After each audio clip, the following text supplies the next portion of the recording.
Sylent Nqo, album out. Yeah, album ready. Album ready. It's ready. It'll be out for the public soon in a few days on digital stores and stuff. Yeah. Silent treatment. Why the name of that album? Because I'm treating people with a piece of me. Like I said earlier, this is me trying to explain who I am through music, and not just the lyrics, through music, the enigma that my music is, and that's who I am. What's the definition of the enigma? Because many people see you as a jazz artist, but I'm a blank canvas. That's what I am. That's the enigma. So tomorrow I might just make a Sungula song with Macheso. And then the next I'll make a song with another person. It's just about me making stuff that resonates with my soul first, then putting it out to the world. So what's your creative process around, not necessarily an album? I'm pretty sure you wrote a whole bunch of songs for this album, but the creative process around the song and the songs that ended up on the album. My creative process is sporadic. I don't really have I cannot write a song whilst playing an instrument, and I cannot actually write lyrics.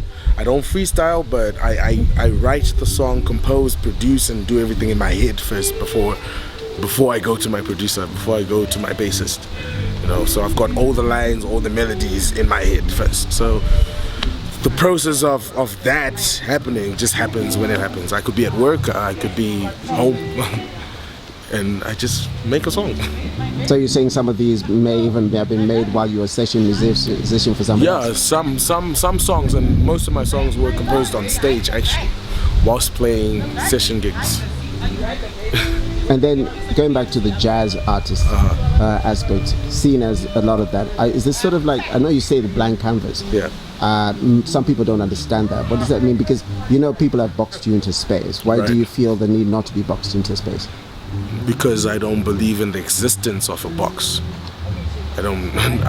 What I do is, what I'm feeling in that moment, I articulate it the way it should be, or the way I feel it should be articulated. It's not really about a genre, and I'm not really. I was never a jazz musician. I was a jazz influenced musician. So I was never in any genre. And then looking at this album, there's a lot of love and angst and that sort of thing. Is that personal experience, or is just writing? Of course, there's personal experiences in everything that I write, but by personal, I think there's a box around what personal means, because some of these songs are personal because someone told me their story, and it's someone that I care about that told me their story, so I wrote their story. And I see a lot of you, when you talk about it, the passion is about identity in the music, and not necessarily singular identities. Is there something you can tell us about that? Well, I represent 3 countries: South Africa, Zimbabwe, and Mozambique. My mother is from Mozambique. My father was part South African. Well, he was adopted in Zimbabwe by a Zimbabwean family from South Africa. So yeah, I'm influenced by those 3, and that's just who I am. But I'm a citizen of the world. I'm home wherever I am, as long as my guitar is there. And that's where, therefore, the comfort in also having songs in Xhosa, or Sizulu. Yeah, but it's not about just that. I don't even speak Swahili, but I have Swahili lyrics. So it's about, if I feel that it works for the song, for the design of the song, then I use it. So it's not really about languages that I speak. I could do it in Bambara, and if it makes sense in that language, then let's do it in that language, and people will understand. Mobile studio that you worked in, Harmony Studio, I'm sure that is down to not just cost issues, but also down to who you work with. Would that be correct? It was cost, but also it was the pandemic. So, travel and stuff like that. So sometimes we'd book each other, we'd book ourselves in an Airbnb with Cornelius 3D and just make the music, or, at his house or at my house. So that's why I call it mobile, because it was not at a specific geographical location. It was just everywhere we were, and we had our equipment, we could make music. And any reason why you chose the particular producers you work with? So he plays keys in my band, and we've known each other for 10 plus years, and we're related as well. So it was easier to just make. I've worked with different producers, you know, but he was easier to work with, not just because of his talent, but, you know, work ethic and different. There's so much more than just talent that made us work together. But ultimately, it's fate. But for me, it was work ethic and just understanding my sound. I don't have to say much before he understands what I mean.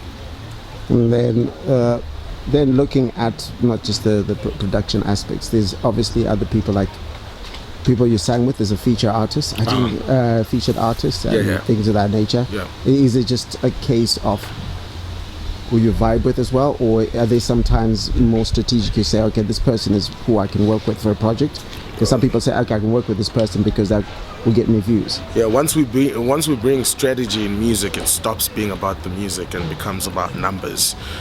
Everyone that's on the album came through because we resonated, not because of a strategy. Tammy is one of the features. I wrote a song, I had her in mind, I sent it to her, she resonated with it, and we were in studio and we made the song. Teho AMG is a guitarist, Quista's guitarist in South Africa. Not just Quista's guitarist, he's a guitarist. He's an amazing guitarist from South Africa. He features on a song called Ndinawe. Again, I had him in mind. I didn't want to play all the guitars on the song.